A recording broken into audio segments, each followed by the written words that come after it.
Ambassador Sarah Chen walked through the grand halls of the Galactic Council building. Her shoes made soft clicks against the crystal floor. Around her, aliens from hundreds of different worlds moved in groups, talking in their various languages. Some had scales, others had fur, and some looked like nothing Earth had ever seen before. Sarah had been Earth's representative for 5 years now. She knew these halls well. She knew the faces, the voices, and the games they all played. Today felt different, though. There was something in the air that made her uncomfortable. The council chamber was massive. It could hold 10,000 beings easily. The ceiling stretched so high that clouds sometimes formed near the top.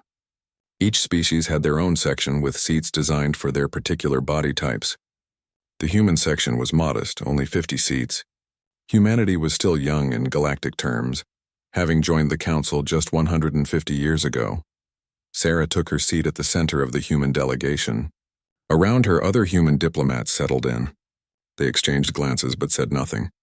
They had all read the agenda for today's meeting. They all knew what was coming. The Velkesh Primarch entered the chamber last, as was his custom. The Velkesh were tall beings, almost 3 meters high, with skin that shimmered like oil on water. They had been part of the council for over 4,000 years. They considered themselves the natural leaders of galactic civilization. The Primarch's voice boomed across the chamber without any need for amplification. We gather today to address a matter of great importance: the unchecked expansion of certain species into contested territories.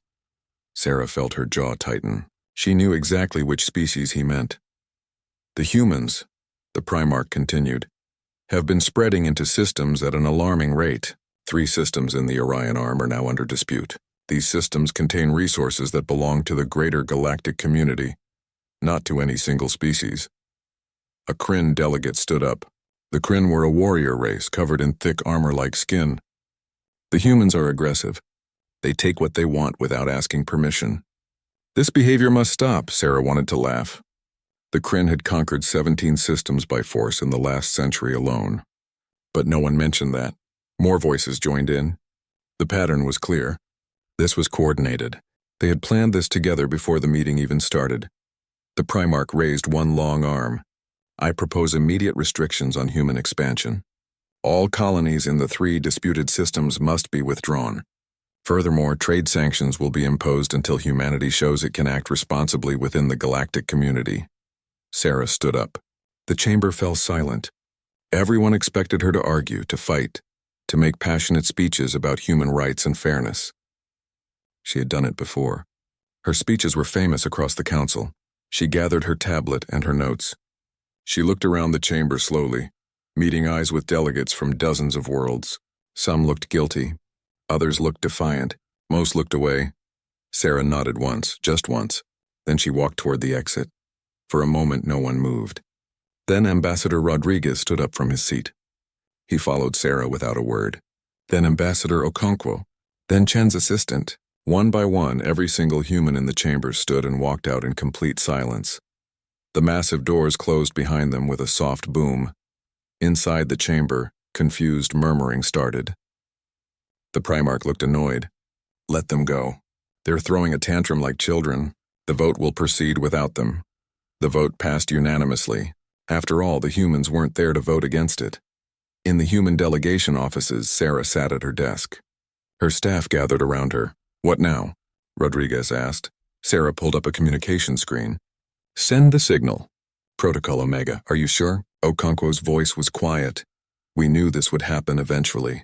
They've never seen us as equals. Just useful newcomers they could control. Sarah's finger hovered over the confirm button. We're done asking for respect we'll never receive. She pressed the button. Across 847 worlds, human ambassadors received the same message. 3 words appeared on their screens. Return to Earth. Within 6 hours, the exodus began. Human diplomats packed their belongings and left embassies without explanation. They didn't file departure notices. They didn't schedule goodbye meetings. They simply left. On the trading world of Nexus Prime, human merchants closed their shops. Hundreds of businesses went dark in a single day. The market district that usually buzzed with human traders fell silent. At the border stations between human and alien space, human staff completed their shifts and then boarded shuttles home. The automated systems continued working, but no human voices answered hails anymore. On research stations where humans and aliens worked together, the humans finished their work for the day, then quietly resigned and departed. No arguments, no complaints, just empty chairs where humans used to sit. The galactic communication networks noticed it first. Human channels went dark, not destroyed or blocked, simply silent. No messages, no updates, no responses. The Velkesh Primarch laughed when he heard the reports. They're sulking. Give them a week. They'll come crawling back when they realize they need us more than we need them. But a week passed. Then 2 weeks. The silence continued. On Kryn Prime, their military analysts started going through old files. One young analyst named Threshka couldn't sleep. She kept reading about human history, about their wars before they joined the Council. She found something in an old military document from Earth. It was from a human general centuries ago. The passage read, "When humanity stops talking, humanity starts acting." Threshka brought the document to her commander. "Sir, I think we made a mistake." Her commander barely looked up. "They're just being dramatic. They'll get over it." But Threshka kept reading. She learned about human wars. She learned that humans had a pattern. When they were angry, they shouted and argued. But when they went silent, when they stopped arguing completely, that's when they became truly dangerous. She read about a human conflict called the Cold War.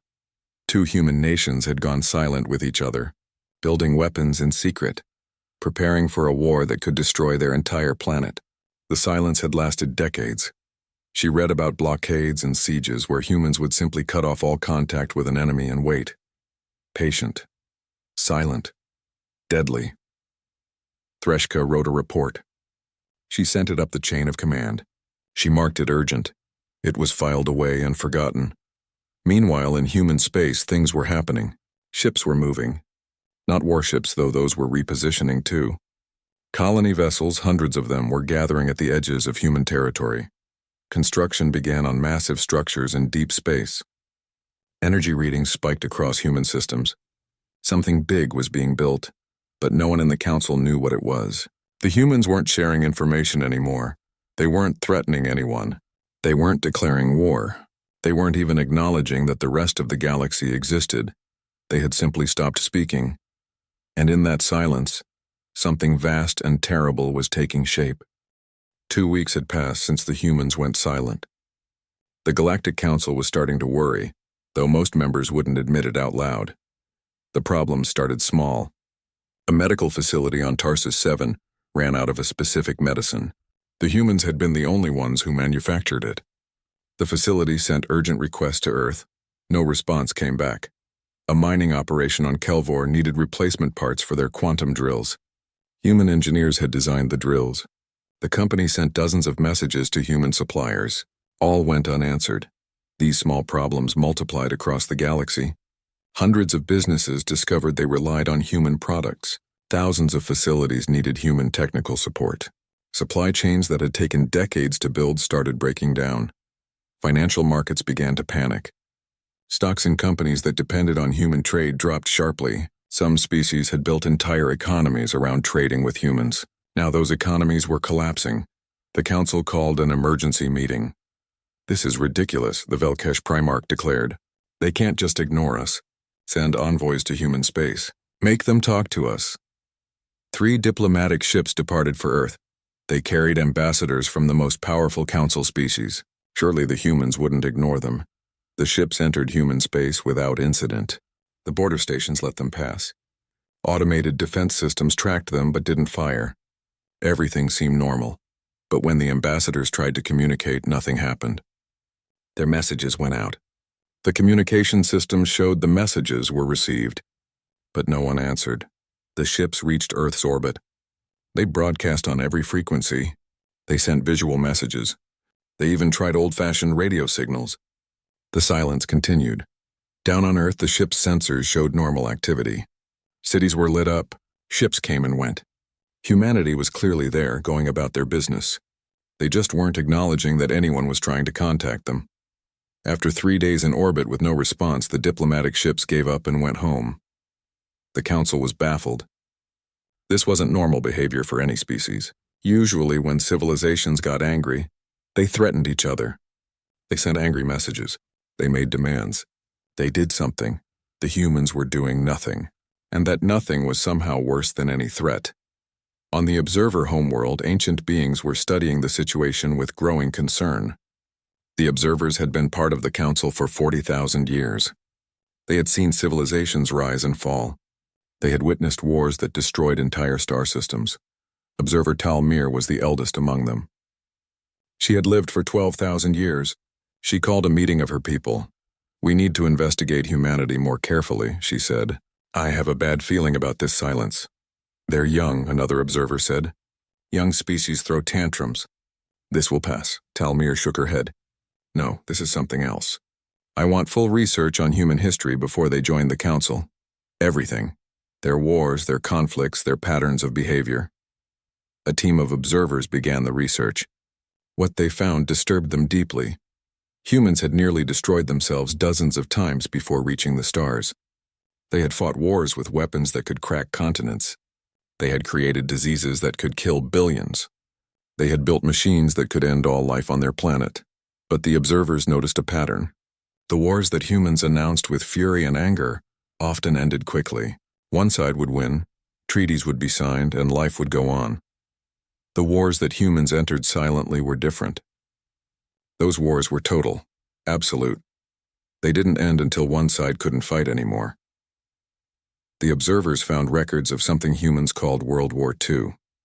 Before it started, one human nation had been screaming threats for years. Everyone knew they were aggressive, but when the truly dangerous nations entered the war, they did so with calm determination. They didn't make speeches.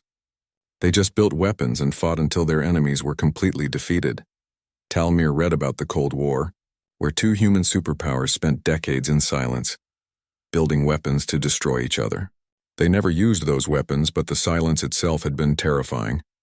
Each side knew that if the silence broke, the world might end. She found accounts of ancient human warriors called Spartans who were famous for their silence before battle. "Come and take them," they had said when asked to surrender. Only 4 words.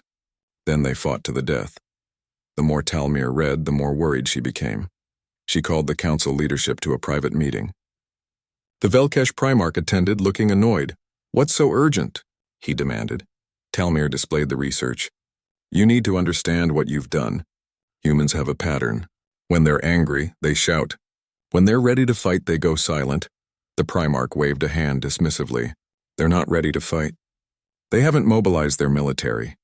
"We would know. Are you certain?" Talmir asked quietly. That question hung in the air. The Council's intelligence services started paying closer attention to human space. What they found made several analysts send urgent reports to their superiors. Human warships were moving, but not toward Council territory.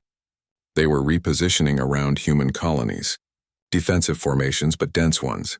Every human world was becoming a fortress. Military production had increased by 300%. Human shipyards were running at full capacity, but they weren't building invasion fleets. They were building something else, something the Council's sensors couldn't quite identify. On the edge of human space, massive construction projects had begun. Energy readings showed power levels that matched small stars. Whatever humans were building, it was enormous. A Velkesh intelligence officer named Shaltek started investigating human military communications. She expected to find angry messages, threats, calls for revenge. Instead, she found something much more frightening. The messages were calm, professional. Officers giving orders to move ships, allocate resources, prepare defenses. There was no emotion in the communications at all. Just cold, efficient planning. One message made Shaltek's blood run cold. It was from a human admiral to her fleet. "Continue protocol silence. Maintain readiness level maximum. If Council forces enter our space with hostile intent, do not warn. Do not negotiate. Execute contingency plans immediately." Shaltek had been in intelligence for 30 years. She knew what that kind of language meant. The humans weren't preparing to defend themselves from an attack. They were preparing to end a war before it started. She sent an urgent report to the Primarch. "We need to de-escalate immediately. The humans are not sulking. They're preparing for total war." The Primarch read her report and laughed. One intelligence officer thinks they found something scary. The humans are playing a game. They'll break soon enough. But other species were noticing things too. The Kryn military, despite their commander's dismissal of Threshka's concerns, had started tracking human ship movements. They didn't like what they saw. Human vessels were moving with purpose. Every ship had a destination, a mission. There was no wasted movement, no confusion. It was the kind of organization that usually took years of war to develop. The humans had achieved it in 2 weeks of silence. Minor council species started panicking. 7 smaller civilizations depended almost entirely on human trade. Their governments were facing collapse. They sent desperate pleas to the council for help. The council tried to respond. They offered subsidies, emergency loans, alternative suppliers, but nothing could replace what the humans had provided. The technology was too specialized, the expertise too specific. One small species called the Piran faced starvation. Human agricultural technology had allowed them to feed their population of 3 billion. Without human support, their farms were failing. They had 6 months of food reserves left. The Piran sent ships to human space, broadcasting messages of desperation. The humans let them approach. They even guided the Piran ships to safe landing zones. But when Piran diplomats tried to speak with human officials, they were met with the same silence. Humans would accept their ships, allow them to land, provide basic supplies. But no one would speak to them. It was terrifying in its politeness. The humans weren't being cruel. They simply acted as if the Piran weren't people to have conversations with. They were treated like automated systems, acknowledged but not engaged. The Piran reported this back to the council. The message was clear. Humanity had not lost its ability to speak. It had chosen not to speak. That choice was breaking the galaxy apart. 5 weeks had passed. The galaxy was coming apart at the seams. The Kryn Collective called for military action. Their supreme commander stood before the council, his armor gleaming under the chamber lights. "We've tried diplomacy," he growled. "The humans ignore us. This disrespect cannot stand. I propose we send a peacekeeping force to human space. We'll make them listen." Many council members agreed. The humans needed to be reminded who held real power in the galaxy. Others weren't so sure. Observer Talmir stood slowly. Her ancient body moved with difficulty, but her voice was strong. "I advise against this course of action. You don't understand what you're dealing with." "They're just humans," the Kryn commander said. "One species. We are thousands. What can they do?" Talmir's expression was sad. "More than you imagine." The vote proceeded anyway. 300 ships from a dozen different species formed a combined fleet. It was the largest show of military force the Council had mounted in 200 years. The fleet's mission was simple: approach the nearest human colony world, demand negotiations, and remind humanity that it couldn't simply ignore the galactic community. If the humans refused to talk, the fleet would enforce a blockade until they did. The fleet chose New Petra as its target. It was a modest human colony with 10 million inhabitants. An easy target to pressure. Admiral Korval of the Kryn commanded the fleet. He was confident as they entered human space. "Broadcast our message on all channels. Tell them we come in peace but demand they negotiate with us." The message went out. The silence continued. The fleet approached New Petra. Human defense stations powered up but didn't fire. Weapon systems tracked the fleet but remained cold. It was unnerving. "They're trying to scare us," Korval said. "Continue the approach." Then something strange happened. The human defense stations began broadcasting. Not words, just data. Massive data dumps, thousands of files streaming toward the fleet. "What is this?" Korval demanded. His communications officer looked pale. "Admiral, you need to see this." The files contained everything. Every insult council members had made about humanity over the past century. Every predatory trade practice. Every time council security had been slow to respond when humans were attacked by pirates. Every double standard, but it was more than grievances. The files showed detailed military analysis of every council species. Weapons capabilities, ship designs, tactical doctrines, weaknesses. Korval felt his confidence drain away. "How long have they been compiling this?" His intelligence officer was scanning through files. "Decades, sir. They've been watching us and preparing for this scenario for decades." More files came through. These showed human military capabilities, new weapon systems that Council intelligence had never detected. Ship designs that use technology the Council didn't understand. Battle strategies that assumed total war. One file was labeled Contingency Omega, Full Spectrum Response Protocols. Corval opened it against his better judgment. The file outlined what humanity would do if the Council attacked. It wasn't a defense plan. It was a plan to systematically dismantle Council military capabilities, destroy economic infrastructure, and fracture political alliances. Every Council species was analyzed, every weakness identified, every vulnerability mapped. It was comprehensive, terrifying, and clearly the work of many years. "Admiral," his tactical officer said quietly, "if we attack and they execute this plan, the Council won't survive." Corval stared at the screen. "Halt the fleet, full stop." "Do not advance any further, sir. That's an order. Send a message to Council Command. Tell them we've made a terrible mistake." While the fleet retreated in confusion, the data continued to spread. The humans had sent the same files to every major news network in Council space. Within hours, everyone knew what the files contained. But there was more. Hidden in the data dumps was information about something else. The humans had discovered ancient ruins on the edge of their territory. Structures built by a civilization called the Architects, beings that had existed millions of years before any current species evolved. The humans had kept this discovery secret from the Council. While the Council argued about trade routes and resources, humanity had been studying architect technology. They had found gateways, portals that could connect to other galaxies, and they had figured out how to turn them on. That's what the massive construction projects were. Humans weren't building weapons. They were building gateway stations. They were preparing to leave, not flee, leave. There was a difference. Observer Talmir called an emergency meeting with the Council's most powerful leaders. She met them in a secure room where no one else could hear. "You wanted to know why the humans went silent," she said. "I'll tell you. They stopped speaking because words had become meaningless with us." The Velkesh Primarch looked defensive. "That's absurd.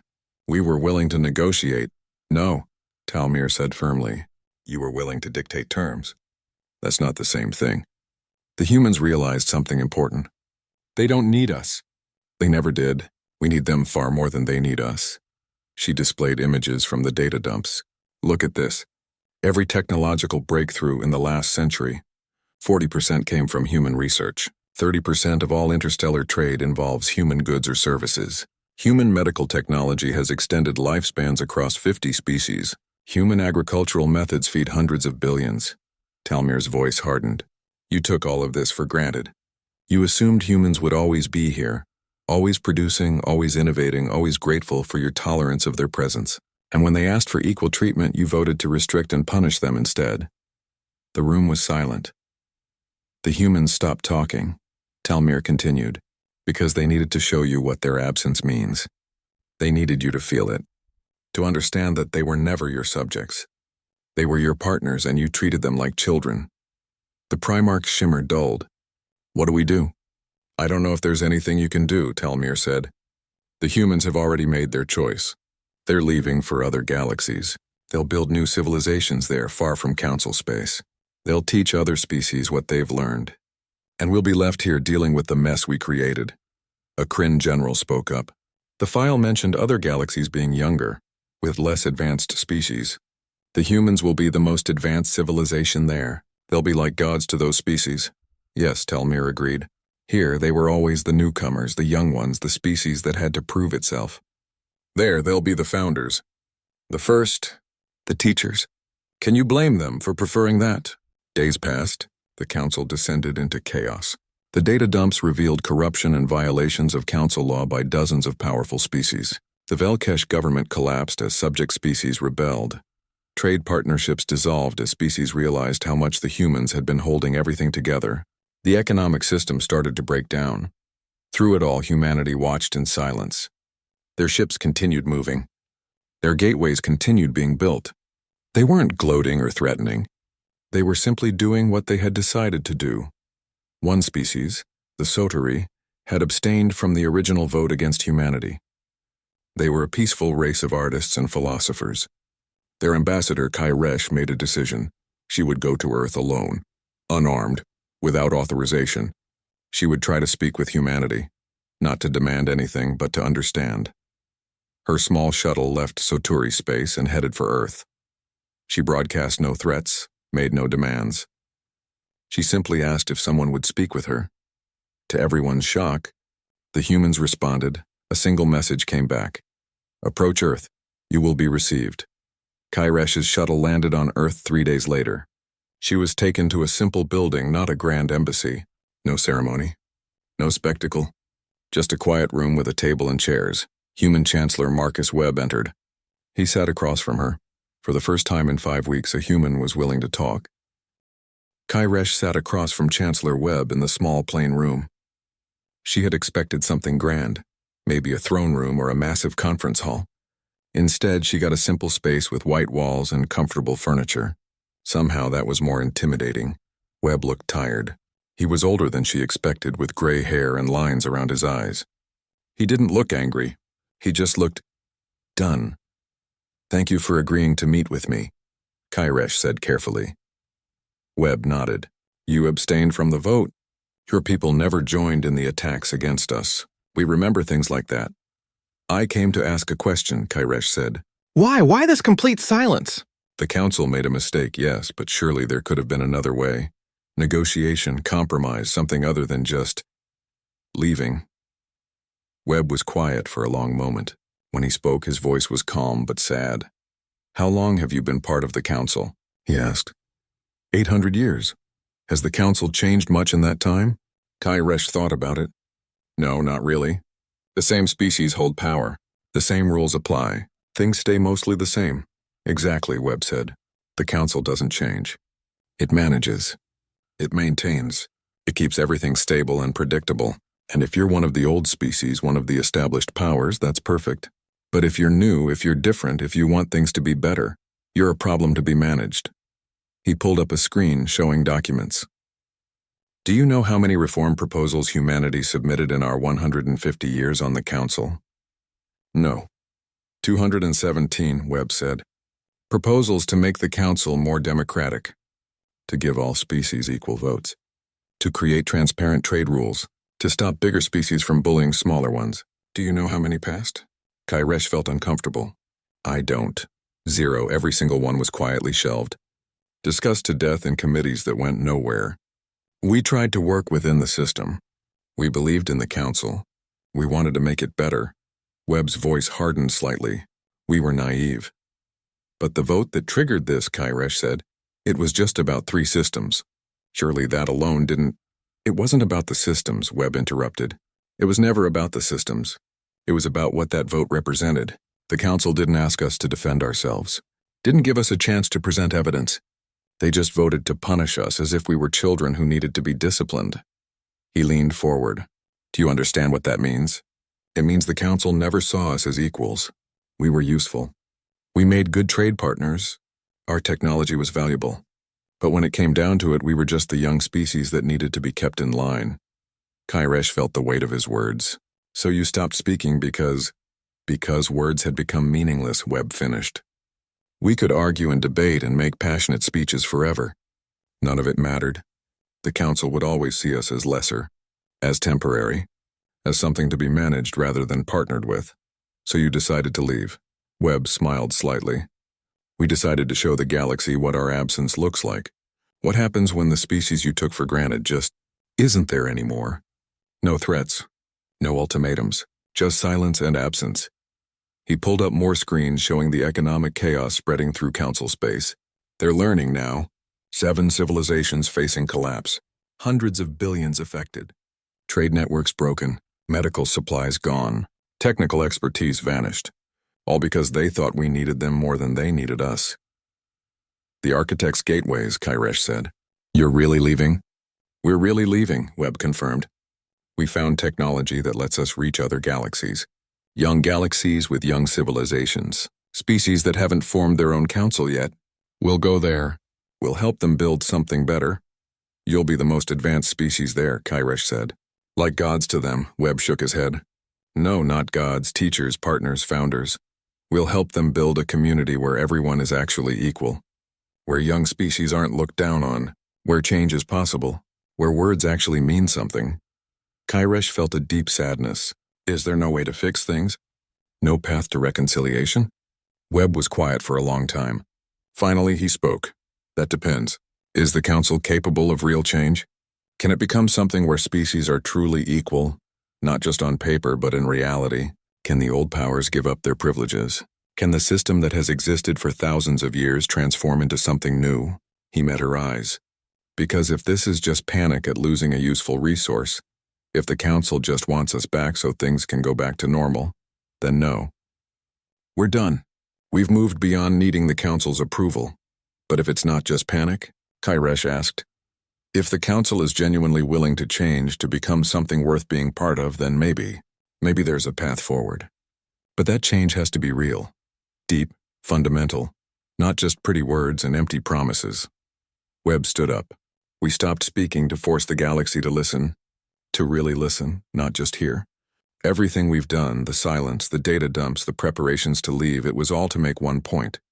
Humanity doesn't need the Council. The Council needs humanity. And until the Council understands that and acts accordingly, we have nothing to discuss. Kairesh stood as well. I'll carry your message back. I'll do everything I can to help the Council understand. I know you will, Webb said. You're one of the good ones. There are others like you, species who genuinely want something better. If enough of you speak up, maybe change is possible. He walked her to the door. Before she left, he added one more thing. Tell them something else. Tell them we're not angry. Anger fades. What we feel is disappointment. We believed in the galactic community. We wanted to be part of something greater. But we've learned that sometimes you have to walk away from systems that don't value you. Sometimes the bravest thing you can do is build something new instead of trying to fix something broken. Kairesh left Earth with a heavy heart. She understood now. The humans hadn't stopped speaking out of spite or rage. They had stopped speaking because they had lost faith in the conversation itself. As her shuttle headed back to Council space, she could see human colony ships in the distance, hundreds of them, heading toward massive gateway structures that pulsed with ancient energy. Humanity was leaving, not in defeat, in hope. Back on Earth, Webb watched her shuttle depart. Around him, his advisors gathered. Do you think they'll change? One asked. Webb shrugged. I don't know, but we've done all we can.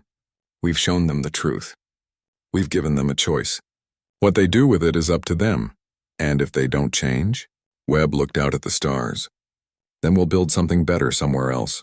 Either way, humanity's future isn't in the Council's hands anymore. It's in ours. Meanwhile, in Council space, chaos continued to spread. The Velkesh government had completely collapsed. 3 other major powers were facing internal revolts. The economic depression deepened. But something else was happening too. Something unexpected.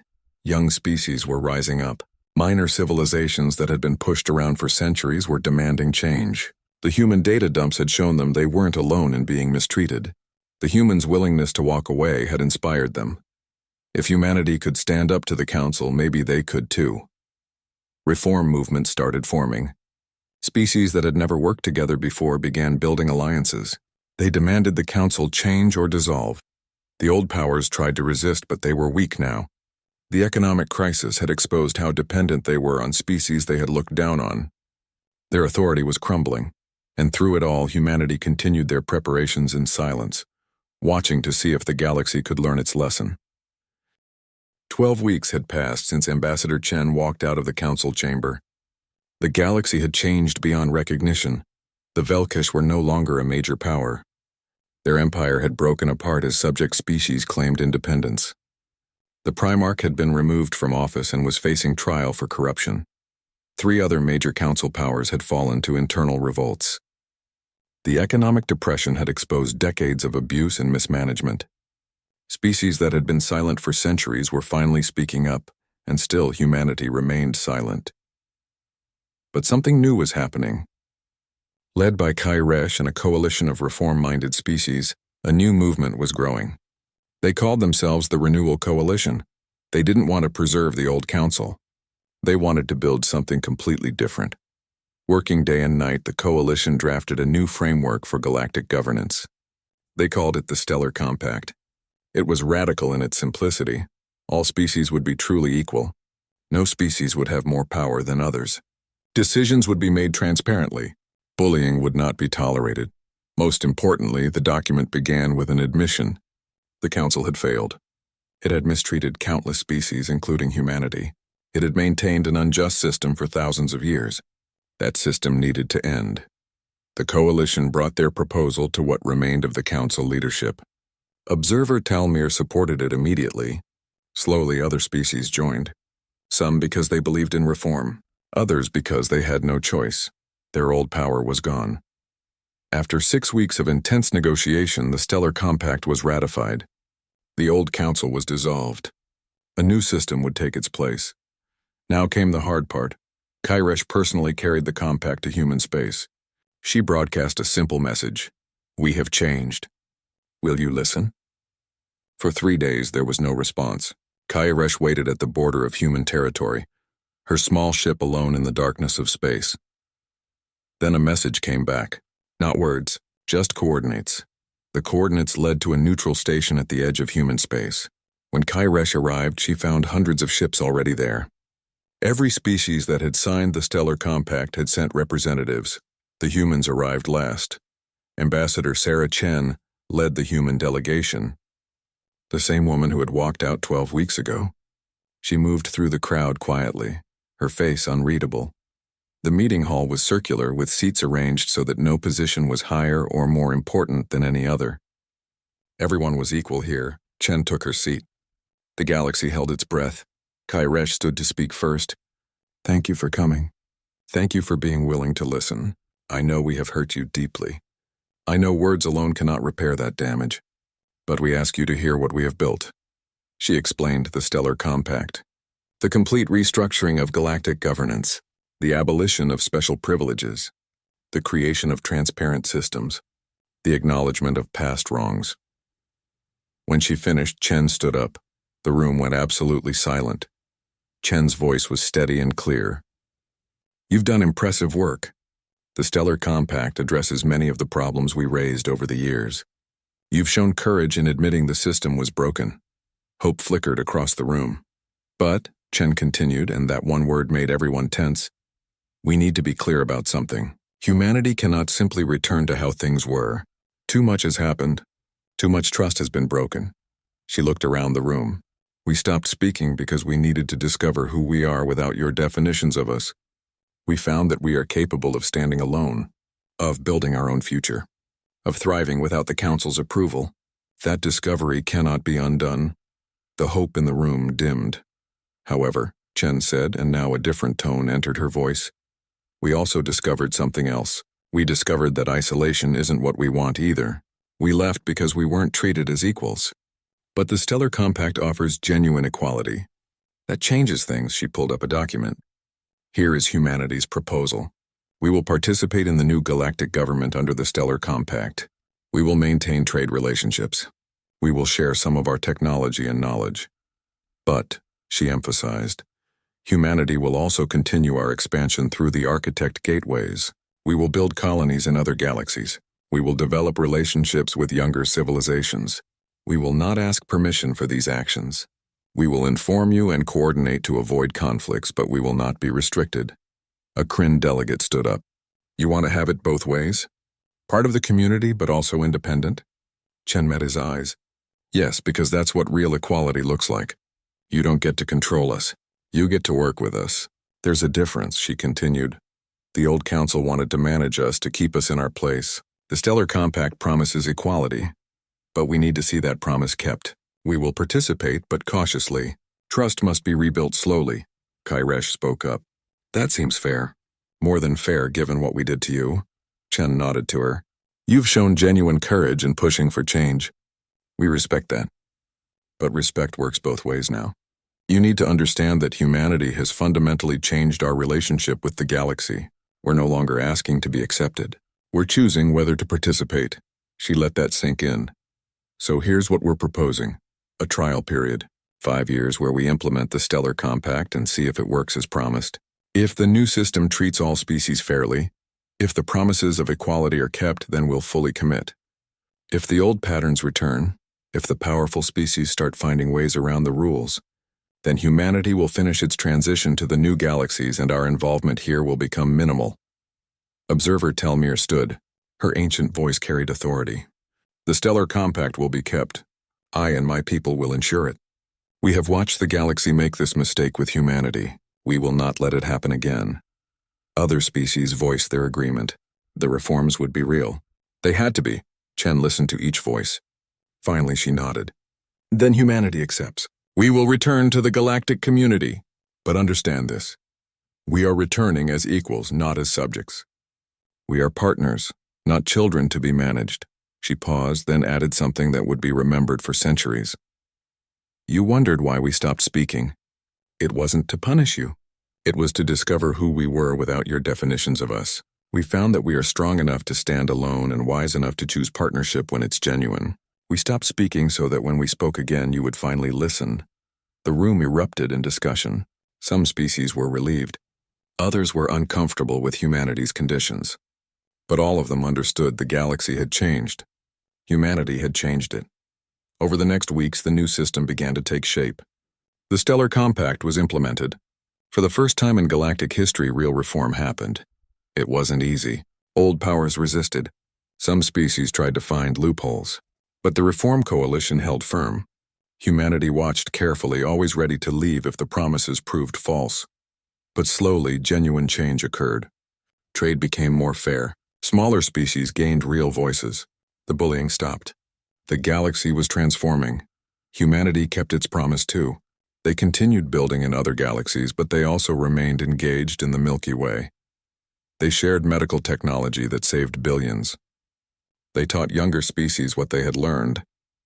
They became teachers and partners, not rulers. 5 years later, Ambassador Chen stood before the new Galactic Assembly. The trial period was ending. It was time for humanity to make its final choice. The Stellar Compact has held, she announced. The promises of equality have been kept. The galaxy has changed in ways we didn't think possible 5 years ago. She smiled. It was the first time many had seen her smile in years. Humanity chooses to fully commit to this new galactic community, not because we need it, but because we believe in it. You have proven that change is possible. You have shown us that words can mean something again. Cheers erupted across the assembly. But, Chen added when the noise died down, let this never be forgotten. What happened 12 weeks ago when humanity refused to speak? Let it be remembered that we walked away from a system that didn't respect us. Let it be remembered that absence can speak louder than any words. Let it be remembered that no species should ever have to beg for the respect they deserve. She looked around at the thousands of faces watching her. The galaxy learned an important lesson. You learned what it means to lose something you took for granted. You learned that humanity wasn't here by your grace but by our choice. And you learned that if you want our partnership, you must earn it through genuine respect and equality. Chen sat down to thunderous applause. Years later, history teachers across 1,000 worlds taught about the silent years. They taught how humanity's refusal to speak had changed galactic civilization more than any war could have. They taught how one species' willingness to walk away had forced the galaxy to finally examine itself. Ambassador Chen eventually retired. She returned to Earth and planted a garden in the countryside. When reporters asked her about her legacy, she always gave the same answer. I learned something important. Sometimes the most powerful thing you can say is nothing at all, but you must be strong enough to endure the silence and wise enough to know when to speak again. We were both. That's why it worked.